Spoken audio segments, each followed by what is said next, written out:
Hi, everyone. Thanks for coming on a Friday morning. It's ambitious. Why don't I start? Nice to see everyone. I'm Megumi of Hearst Ventures. Why don't I start with asking everyone a question, which I actually didn't include in sort of our conversations earlier, which is, where do you think mobility and sustainability, our cities and countries will look like in 25 years? I realize it's like, who the hell knows?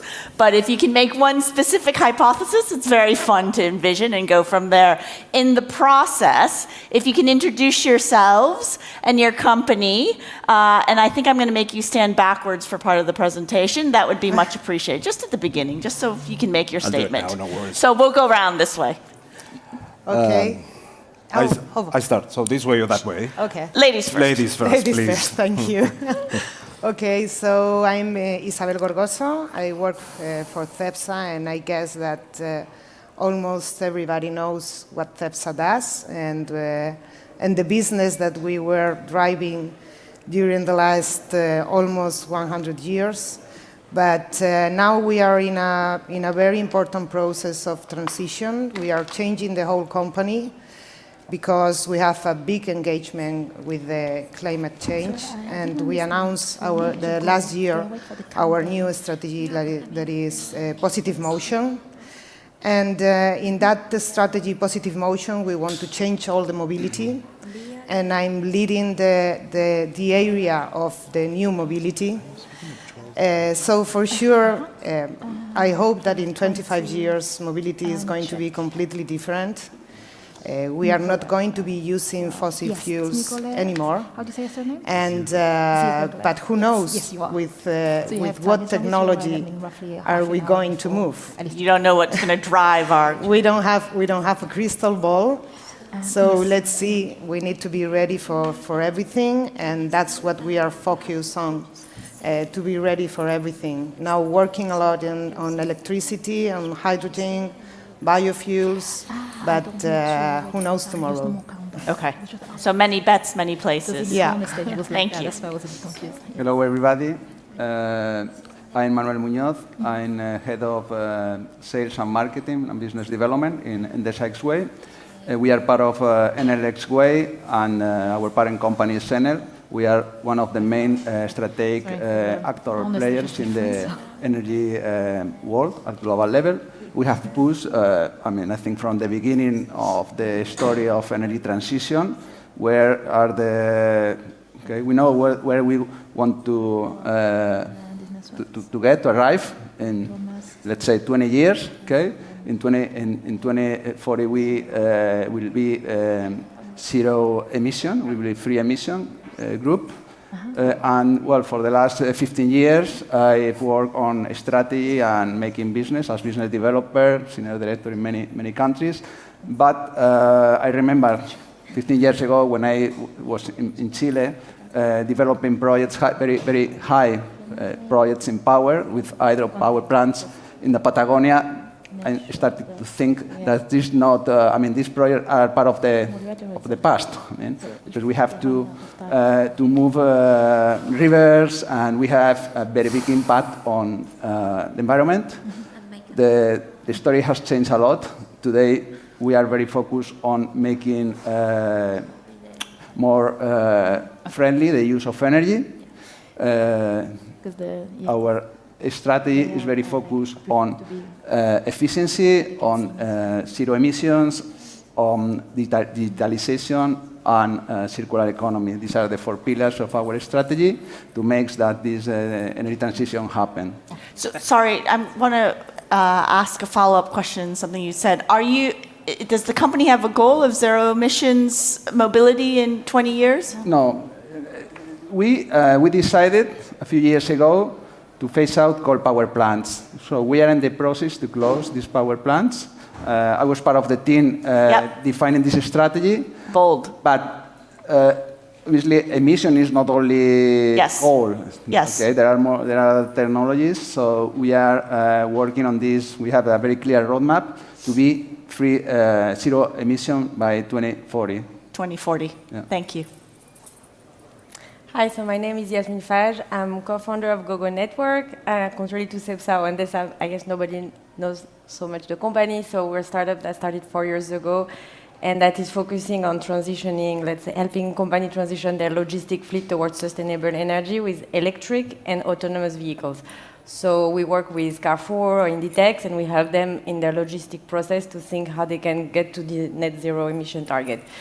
When I look at how the future will look like in 25 years, I think for me, it's really about how mobility will just become a service like a phone, and how you will not own a car, how you will just be able to have membership, to be able to move around, where like people will just be able to also get back the time that is lost in traffic, and where not only you'll be in cities where, hopefully not in 25 years, but by 10 years they are clean and there's zero emission, but that also the space is given back to people for more like real estate alternative and with really less cars in the city. So that's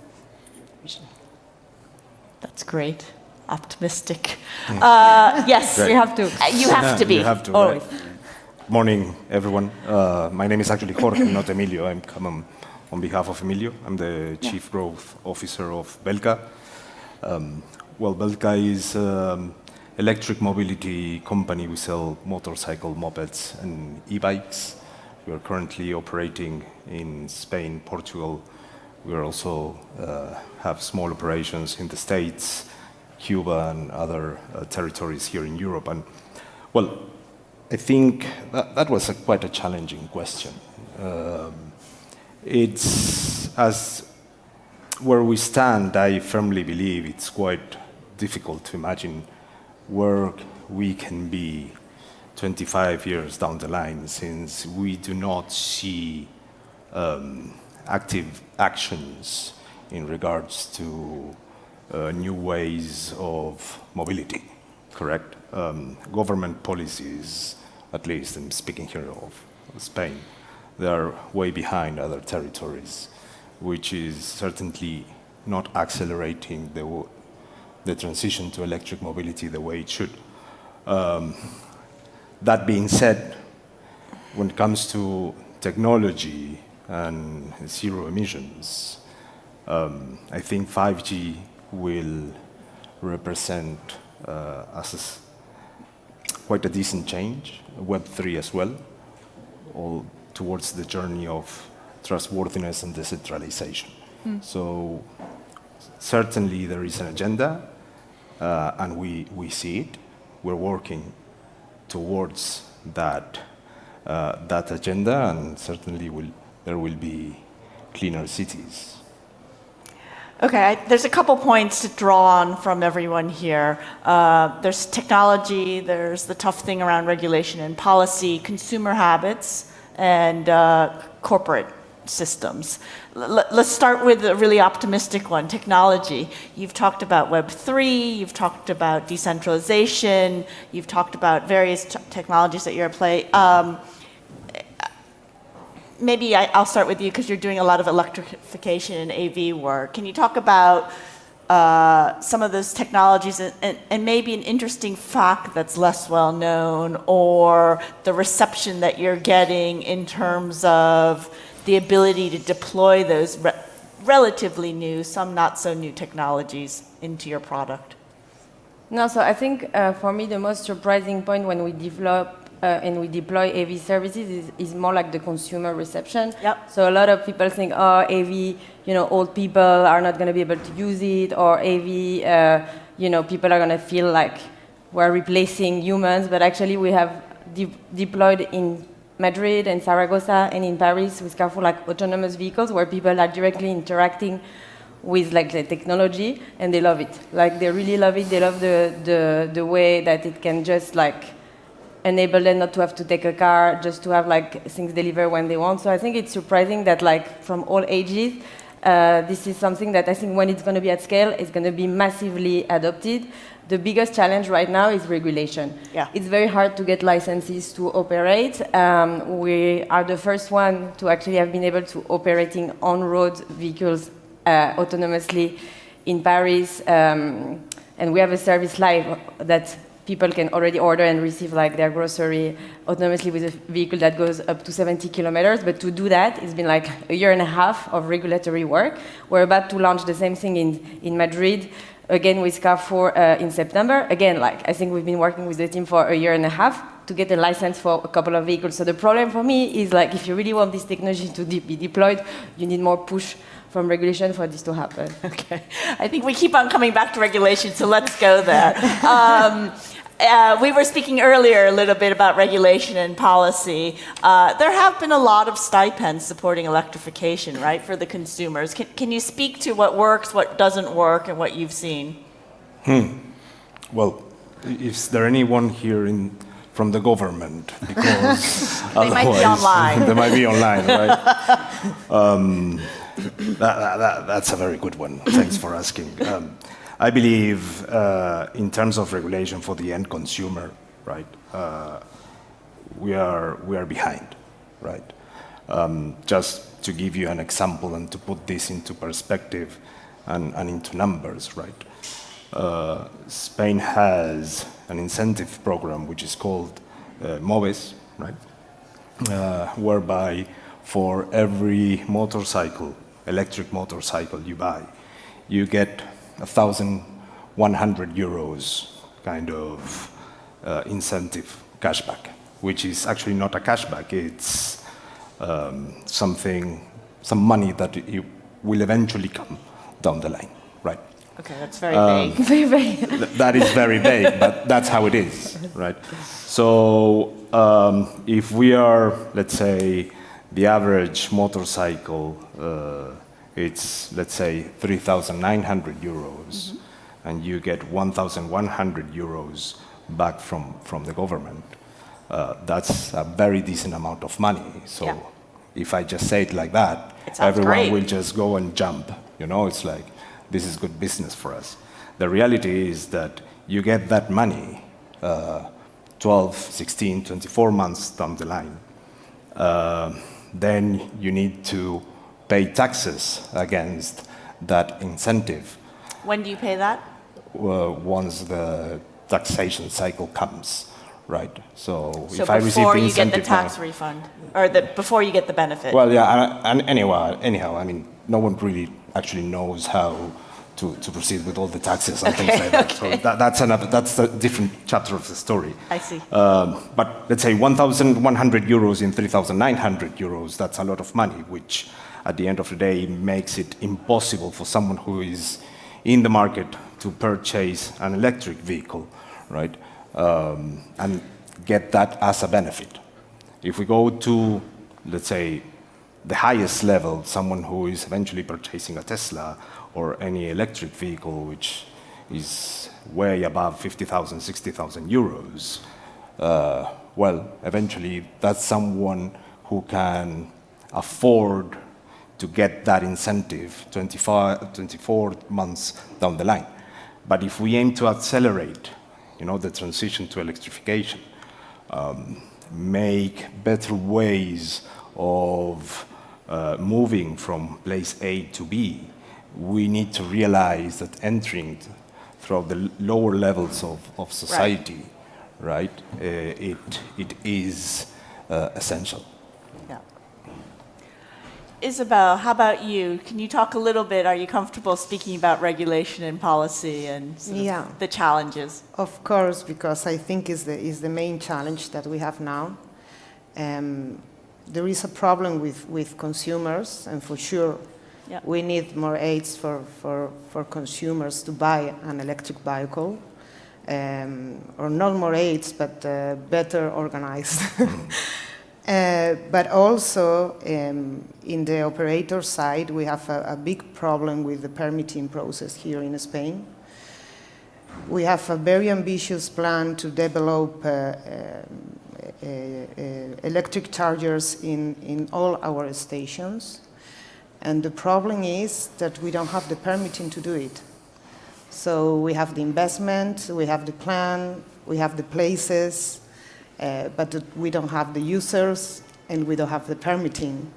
So, and when we talk to the government, I think that we are very aligned on the challenge and on the objective that we want to get.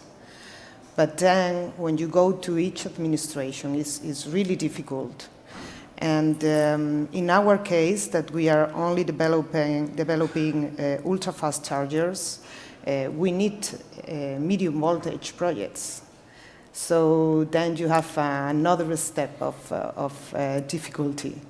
And we think that we can spend like 18 months to get the permitting.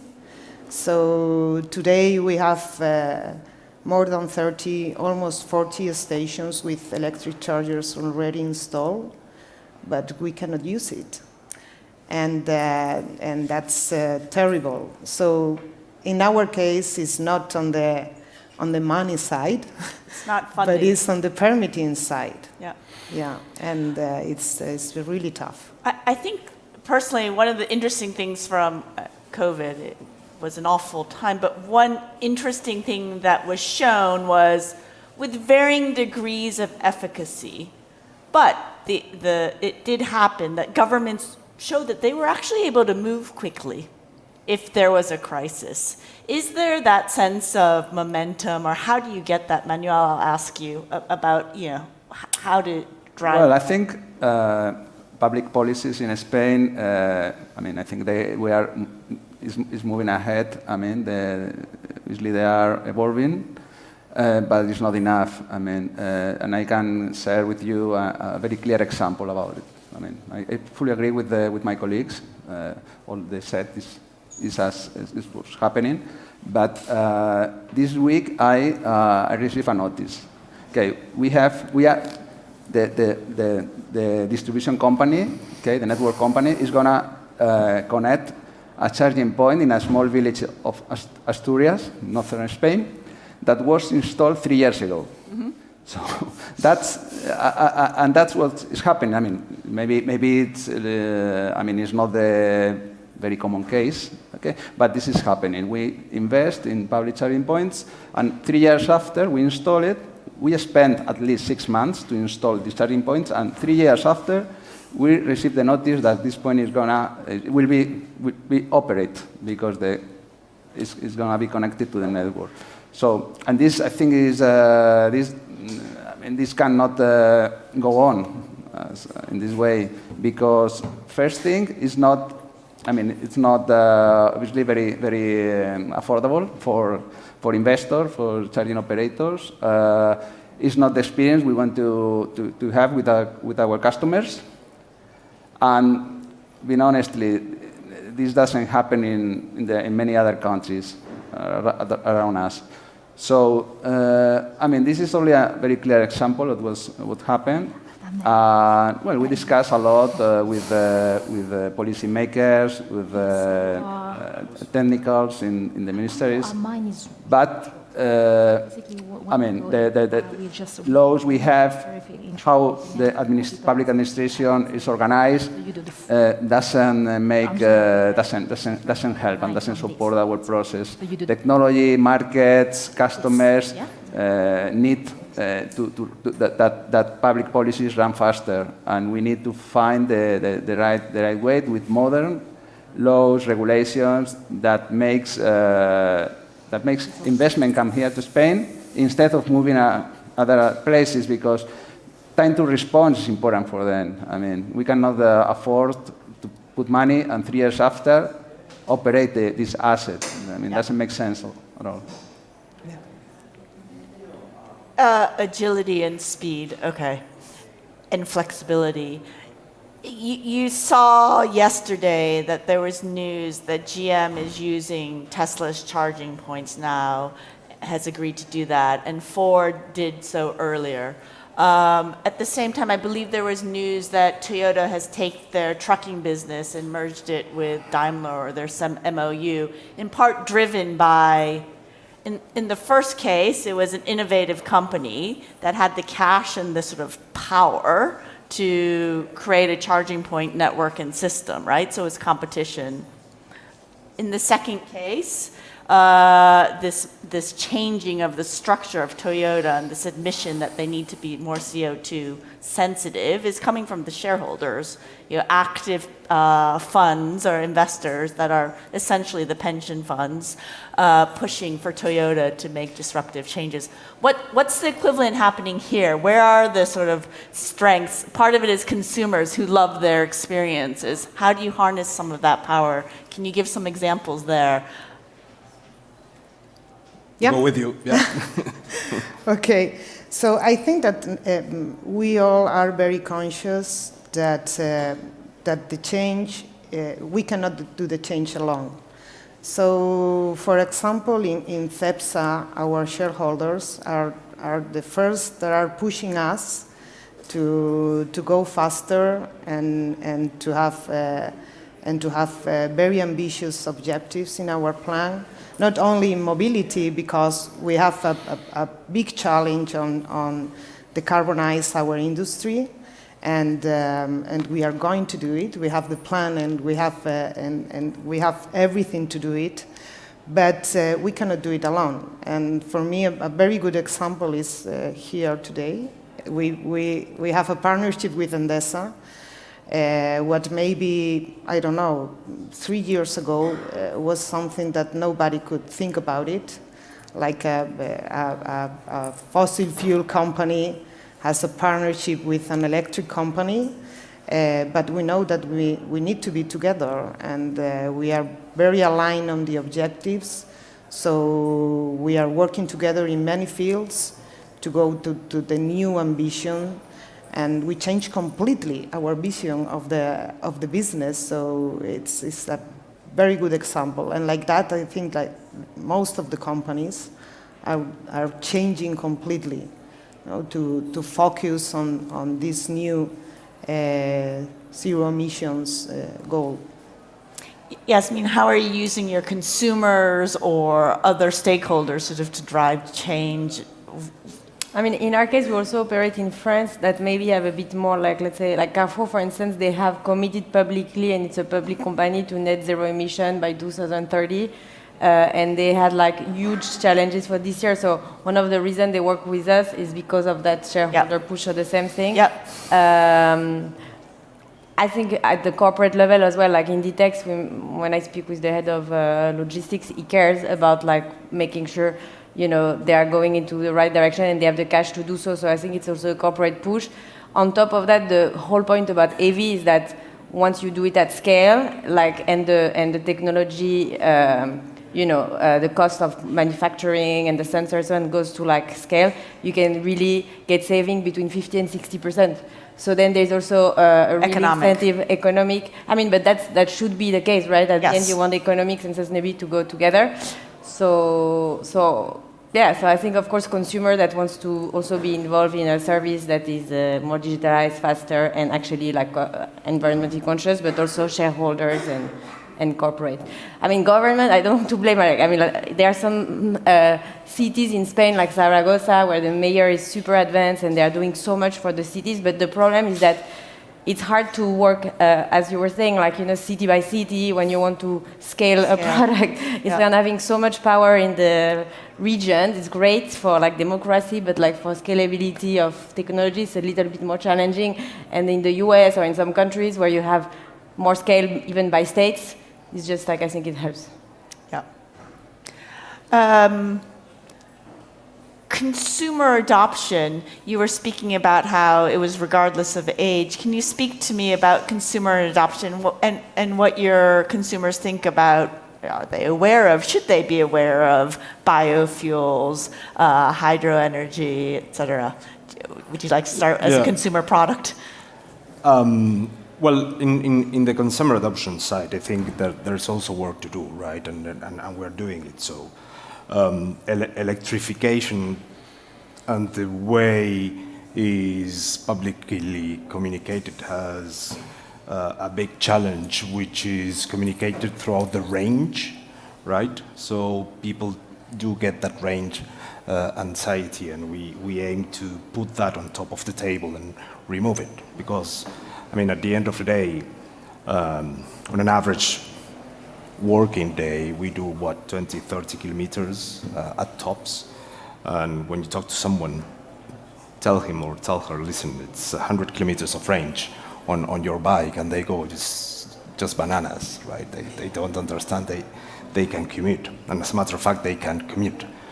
Or else they do 3 kilometers a day, right? And when we draw a line throughout the map and we tell them, listen, within 3 kilometers of range, you can visit all these various touch points of the city, that's an aha moment for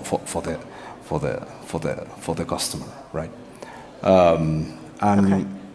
And that's one side. Then you have the pricing side, which eventually will come through the scalability of production, right? Because electric vehicles, from that perspective, they're still expensive to a certain extent, even though you can recover the money afterwards throughout the savings. But I will put those two topics top of the table. Manuel and then Isabel? Well, I think it's important here that, as happened in every transition from a mature market, mature solution to a new solution. That's what's happening with this energy transition look forward scenario. The time to response may be slower. Okay, that's a challenge for adoption to customers. Okay, in particular for older people who are used to consume solutions with easy way, very slow time to response. It's true that young people, youngers, are used to have a very short time to respond. They want to have what they need soon. But also it's true that they are, let's say, very conscious on sustainability. And they trade off these two things. So I think we have the big opportunity about customer adoption with young people, because they know that something is happening and they want to have these new solutions with them, and they are part of the solution. We have to pay so much attention with mature people who, obviously, this is not perhaps not what they would like to have. Okay, they want, and I can put the case of the sample about charging with an electric vehicle. Takes time, takes longer than fuel charging. So people, obviously mature people, perhaps they say, okay, doesn't make sense to spend 15, 20, 30 minutes. I must take a coffee because I must spend time charging. Okay, we have to pay attention on this. We have to improve our service. We have to be customer centricity to get the adoption on these people. Young people, I think, is going to be more natural. Okay? And this is something that we have time for them. Yeah. Isabel. Yeah, because I think that we need to make a difference depending on the mobility that we are talking about. Yes. So if we are talking about the passengers' mobility and we are talking about motorcycle or even electric cars, what we need are the subsidies for the customers to afford an electric vehicle, and also we need to have infrastructure on the case of cars. And if the people don't see the infrastructure on the streets, they are not going to buy an electric car. But if we talk about other sectors like aviation, for example, yes. they have like a very strict regulatory that they need to comply. So they are giving big steps on changing the mobility on aviation. In France, for instance, it's forbidden to take a plane now. Within France. Yeah. And this is true that, like, at first I was shocked, but then I was like, okay, this is implemented. And for my brother that is younger than me, it's normal. Like, it makes a lot of sense. So I agree. It's kind of like, it's a mix of like habits, but also regulatory to be strong. Yeah, the problem is when the regulation doesn't fit with the technology. Yeah. And for example, this is happening on the heavy road transport. Yes. We don't have the hydrogen ready because if you talk to the manufacturers, the TCO today of a hydrogen truck, it's very expensive. Yes. So the companies cannot afford a H2 truck, and electricity is not ready also to give the service that we need. So here is when biofuels can easily do the transition, and we are not losing the objective, no, to get that zero emissions.